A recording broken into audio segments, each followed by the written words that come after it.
No Duck Zone podcast. We live, cops and kids. Jimmy O'Farrell. We here with. Yeah. What's up, my man? Good. How you doing? Finally gotcha, man. It's been see you all around. Yeah, man. It's been a little minute, man. Sure. How's everything, brother? Everything's chilling. Right now I'm training for nationals. Doing the ringmasters going well right now. Get that out of the way. Go to nationals. Do as much before I go to college. Oh, word. Yeah, word. Okay, man. Well, I see. What was the last fight that you had that I attended to, if I can remember? It's not nationals. It was the Metro. Yes. Yeah. Yes, the last time, which that was pretty impressive, man. So what you been up to since that last time I've attended one? Training. Training with bigger people, fighting bigger people, sparring bigger. I'm trying to get bigger now. I'm trying to go up weight class. Yeah, man. So when was the last time you was in action though, boy? A month ago. Month ago, right? Yeah, for 110. How was that? It was good. Everybody was like almost the same size as me. How did it feel making that weight? It was easy. I made it to 107. Oh wow. Yeah, I made it to like looking this big. Yeah, I see you, man. Yeah. It seemed like you're comfortable at that weight. Yeah, it's my weight class.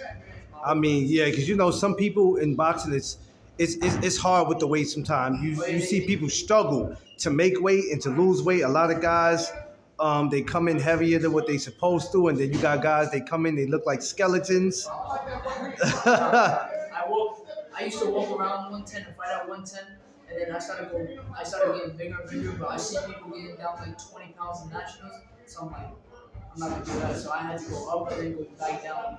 So I could be even with everybody else. So Yeah, it wasn't man. that hard. It wasn't easy. It was easy. Yo, when I see you doing this sparring, man, it look like you be having too much fun, man. Oh, yeah. What is it about boxing, man, that keeps you going? First of all, coach, he's been with me since day one. Took me out, he taught me everything. His family now. And for boxing, when I'm in the ring, I try to like look them in the eye, move my head, have fun. Because I tell myself I just gotta move, have fun. Because I'm better than this guy, so let me have fun. You know what I'm saying? Yeah. And the next day I come back feeling way better. Way better, yeah, man. Way better than the next day. I see you and I'm like, yo, he look like he's having a little too much fun in there. Yeah. Even when you're in a real fight, I'm like, yo, he enjoys. Oh yeah, I'm always moving. If I don't move, I feel like I'm stationary. I don't like that. Yeah. Yeah, I like to move, but when I have to, I'll stay stationary if I want. What keeps you? What really keeps you going? What really keeps you coming back? To the gym. Besides just the love of the sport, what really keeps you coming back? Since I was little, I was always so competitive. So whatever I do, I want to be able to win, both in school, other sports. I used to do football, I used to do soccer, I used to do basketball, ping pong, everything like that. I used to be in teams. I used to be one of the best. But then I kept it boxing. I dropped everything else. That's how I knew I wanted to be the best. Even no matter what. Yeah, hard work and dedication in the words of Floyd. Do you tend to help other kids out that they feel like, hey man, I don't know if I could do this, or they don't feel encouraged? Because you seem like the type that'll get in there and encourage them and to keep going. Kids, even in sparring, I give them encouragement. I tell them when I'm sparring, it's like move to the right. If I'm south, move to this. Every time, if I throw the right hand, still to the left, counter with the uppercut. Always keep the jab out. Tap, hit, boom, move your head like that. I'm always working on it. That's how you build connections. And it keeps them going too. Yeah. I have people like that, other people are pros, world champions that are working with me and saying, this is what you do it. Now I know that I'm getting like advice from world champions. They want me to be the best. So if I relay that same message to other people, yeah. Is coaching something that you even training? I mean, I know it's too much of ahead of time to think about that, but it is something to think about because it's not guaranteed for everybody to go pro. Is coaching something that you might have in your mind, you might be interested in? In the future, yeah. Yeah. Definitely in the future. Probably when I retire. Yeah. I came out of the gym, have like 30 members, straight amateurs, train as a team, everything. How important is it to have patience, not just in life, but in the sport of boxing? How important is that? Because we know if you can't have patience with anything that you do, it's going to be hard for you to work with someone or for someone. So how important it is to have patience. Patience is important, even in the ring too. In the ring, you gotta be patient. You gotta wait for the right time. You can't just go blazing in there. That's if I'm sparring somebody that has no patience. I know they're gonna come forward. That's all they're gonna do. Just check them every single time. Yeah. And outside the ring, you gotta patiently wait and train. Like as a coach, you gotta be patient with your student. I know Yeah. my coach. He was patient for like 3 years, and now this is where I am right now.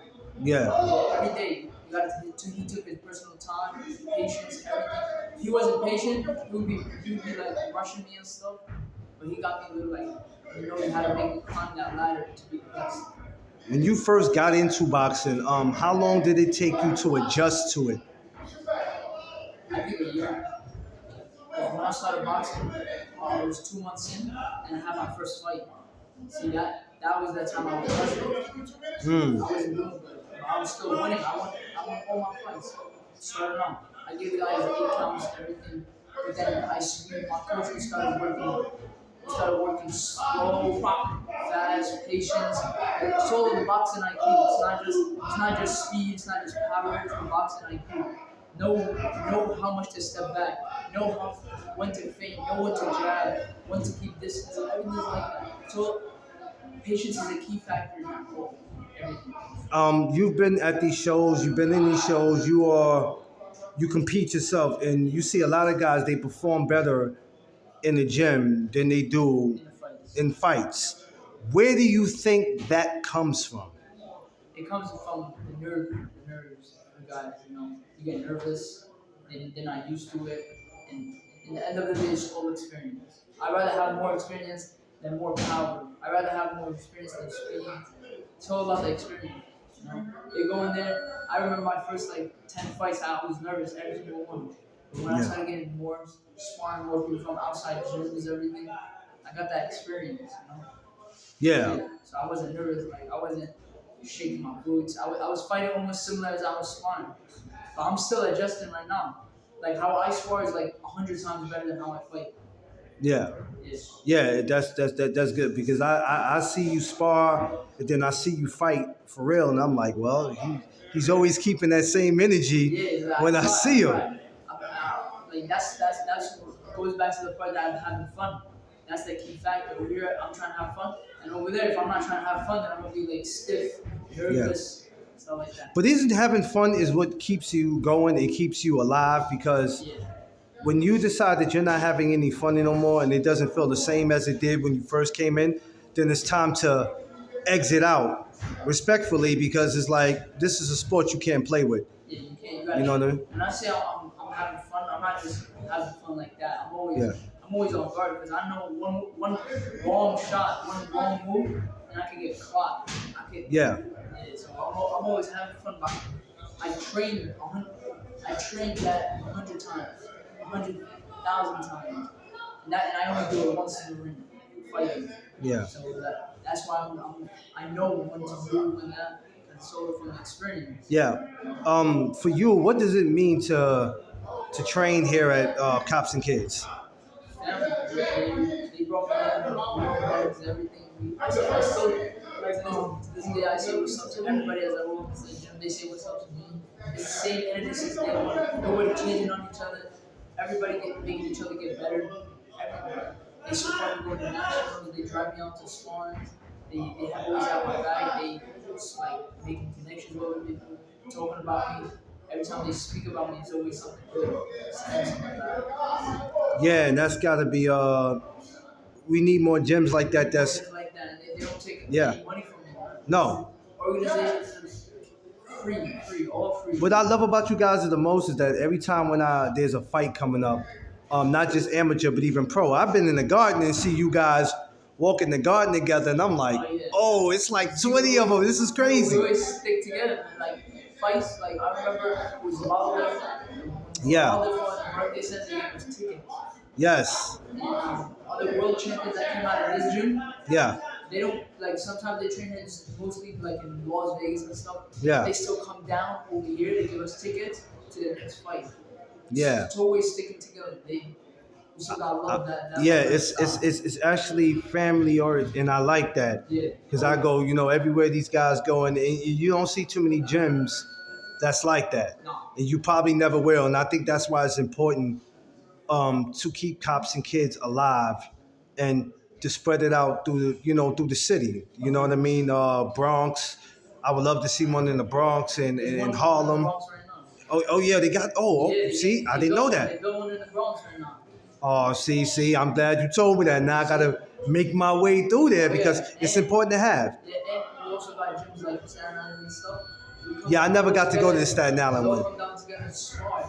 Or they make that distance from Staten Island to here, spar and stuff like that. That's Even though we're far, the distance is nothing. yeah, We're all that's connected. We're all cops and yeah, kids. that's cool. It's amazing. So how soon can we see you back in the ring? What's up for you next, and how active do you expect to be this year? I want to be active. That's why I'm trying to fight nationals and stuff. But when it comes to New York, it's like nobody wants to match up with me. No, I get no fights right now. So now I think I'm fighting in the finals of Golden Boys. I don't think I'm gonna get any fights. I mean, it's just fortunately it happens, man. But you know what? Sometimes you got to go to Connecticut or Jersey or Philly to get that smoke. That's what I mean. That's what I mean. I have people coming down and calling me.